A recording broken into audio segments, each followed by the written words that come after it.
Going into this game, how you stop Lamar Jackson? Well, we're going to tie his shoelaces. Think about that. We're going to tie his shoelaces. He's not going to be able to run. He's going to have to pass in this game, which means we're going to get ahead. We're going to take away the run just by doing that. So now he's going to become more one-dimensional, and our style, our play calling, everything changes.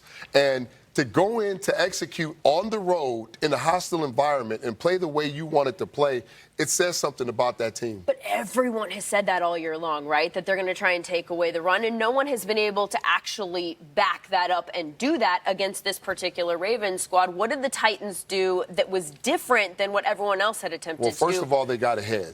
So when you get a 14-point lead, but you can't plan on that. You don't know that he's going to throw a pick. But you got to watch the game. You know how the game happened. So how the game happened is they got the interception, like you said. The 2 turnovers they got, they scored 14 points off of them. So the offense actually capitalized off the turnovers. They got ahead. Now, when you're ahead by 14 or more points and it becomes the second half, you want to stay consistent, right? You don't want to panic.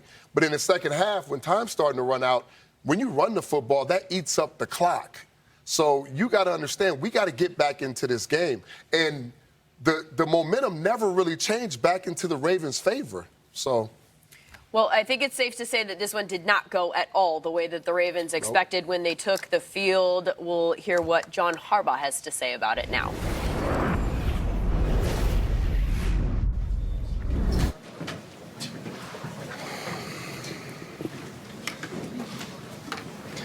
Okay, appreciate everybody being here. Congratulations to the Titans, Coach Vrabel, and their team. They did a great job. I felt like they played winning football, and they did it in a tough environment, and they got the job done. So they'll be moving forward. We'll wish them all the best moving forward. Disappointed that we didn't play the kind of football we needed to play to win the game. That'll stick with us for a long time, but we'll move forward from here. Okay, what do you have? John, is there any way you could attribute the 3-week layoff to some of the maybe rust in the first half at least? I don't know. I don't have that answer. I think it's unanswerable. I thought our guys practiced really hard, did the best they could, but we didn't play a sharp football game for sure. What you attribute that to, I guess you can theorize on a lot of different things. John, what was the message to your teammates? The basic message was really grateful for them. That was part of our, actually part of our prayer there. And then I felt like this team was the best football team that it could be this year. With the group that we had, I thought we made the most of us becoming the best football team we could be. We just weren't that today, and that's the disappointing thing. So, but in the big picture, couldn't be more proud of what they did every single day, how they came to work, how they made the most of their talents and abilities, played as hard as they possibly could, including today. And, that's what I think we got to step back and take a look at that and understand that and see it for what it is. This game is going to be the one that we'll remember because it's the last one. I told them, in the end, there's only one team in this pro football. In the end, there's only one team that gets to be the one true champion, and that's not going to be us this year. So that's where we're at. John, what would you say to Lamar to bounce back from such a hard night tonight after such a good regular season? Yeah, that's the thing. I mean, I won't have to say much to him. We'll talk, I'm sure, and tomorrow, and we'll see where that conversation goes, just from a, two people talking. But I know how he's going to respond. He's going to respond by being extremely motivated and determined to improve as a football player. And I think the strides he made between last year and this year are pretty indicative of that. And we expect him to continue to get better, and that's what he should do. I mean, it's simple. Him and everybody else. That's what we all should strive to do. And I just know his character and who he is as a person. That's what he'll be thinking about. How much did the Mark Ingram injury affect him, and how much did it affect your run game? It's hard to say, Bo. I mean, I just don't know. There's just no way to tell. It's impossible to determine that. I'd like to answer it, but what can I say? I don't know. It didn't change anything about the way plays were called or the way the offensive game plan was? No. When he was 100%? No. We tried to run the game plan that we thought was best against their defense, and they did a good job with what they were doing. I thought they played really well, especially up front. Trenches on both sides, they played extremely well, and thought that was the biggest difference. What did you see them doing, John, as you thought they did pretty well defensively against your offense? I just thought they did a great job up front. You know, I mean, we didn't convert in the passing game probably like we needed to.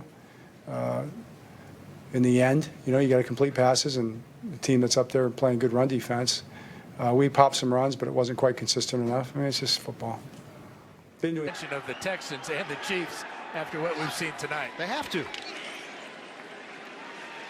Jackson on 4th and 11. And that'll do it. Off the hands of Miles Boykin. And Ravens fans are making their way to the exits, and they can't believe it. The Tennessee Titans are 49 seconds away from the AFC Championship game.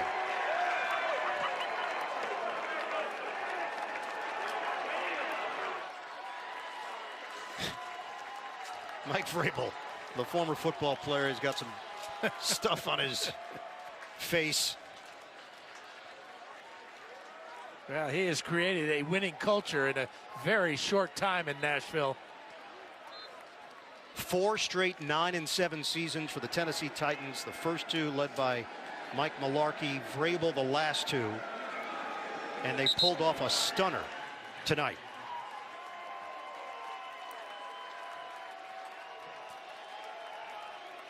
Vrabel taking the time to shake everybody's hand on that Tennessee sideline.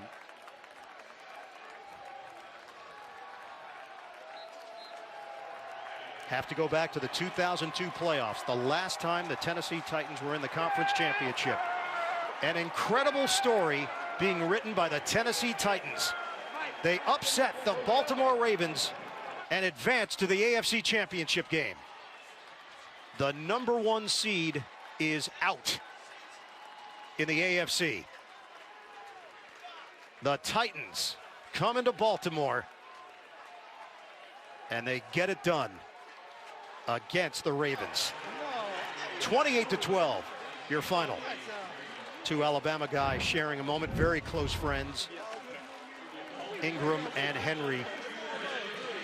And this victory belongs to the more recent Crimson Tide product. So the AFC Championship game, presented by Intuit TurboTax, will feature the Tennessee Titans against the winner of the Houston Texans Kansas City Chiefs game. Tomorrow we'll have it for you here on CBS. What a performance. And Derrick Henry, once again, the bell cow for Tennessee. Evan Washburn standing by with Henry. Well, Derrick, this is 2 weeks in a row that this team has surprised much of the football world. What do we need to know about the Titans at this point that we don't? I think just watch. You know, watch us work. We ain't going to do too much talking. We're just going to work and believe in each other. That's our mentality, you know. We're going to come out here and work. That's our mindset. Focus on finishing. Nearly 400 yards on the ground these last 2 games for you. How are you playing at this rate at this point in the season? It's not just me, it's a team effort. I think, you know, we're all playing collectively as an offense, as a whole, and we just locked in.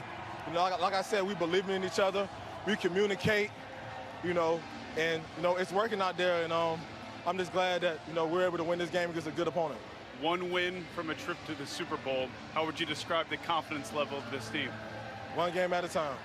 1 game at a time. Enjoy this win. Get ready for the next one. Congrats, Derrick. Appreciate that. The Titans are on a playoff roll. 28-12. Tennessee knocks off Baltimore in the AFC divisional round. Coming up next, the State Farm postgame show. For the Hall of Famer Dan Fouts, Evan Washburn, Gene Steratore, the rest of our CBS crew. Iron Eagle saying so long from the Charm City. The Titans are going to the AFC Championship game. A decisive win over the #1 seed in the AFC, the Baltimore Ravens. We'll join James Brown in New York coming up right after this. Enjoy your football weekend. At Fidelity, you get personalized wealth planning and unmatched